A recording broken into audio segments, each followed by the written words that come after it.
Sprains versus strains. So sprains and strains are frequently used terms when describing an injury, but they can often be confused. So in this video, I am going to explain the differences between the two terms. So what is a sprain? So a sprain involves overstretching or tearing of the ligaments.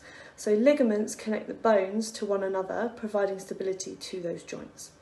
Some symptoms of a sprain can include swelling, bruising, pain around the affected joint, limited ability to move that joint, and sometimes a popping sensation at the time of injury. So sprains are categorised into three different grades based on their severity. So you've got grade 1s, which is where the ligaments are stretched but not torn. Grade 2 is a partial tearing of the ligament, and then you've got grade 3, which is a complete tear of the ligament. So what is a strain? So a strain is slightly different, so that involves the overstretching or tearing of muscles or tendons.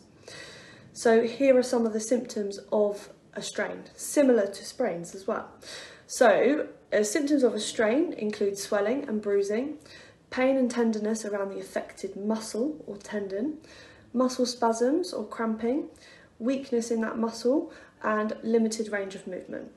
So again, strains are categorised into three different grades based on their severity. You've got your grade 1s, which is a slight overstretching or minor tearing of the muscle fibres. Grade 2, which is a more extensive tearing of those muscle fibres. Or a grade 3, which can be a complete rupture of the muscle or tendon. So you may hear people talk about rupturing their Achilles tendon, and that would be classified as a grade 3 there. So initial treatment for both sprains and strains is actually treated in a very similar way. So quite often we'll suggest following the RICE protocol, which is rest, ice, compression and elevation, which then helps to reduce the pain and swelling and promote healing.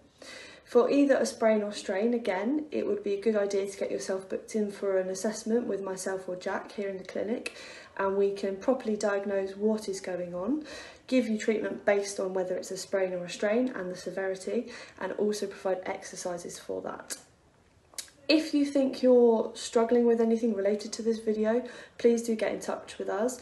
And also, if you go onto our blog on the website, I've wrote an article explaining a little bit more detail about the difference between a sprain and a strain. Any questions, give us a shout. Thank you.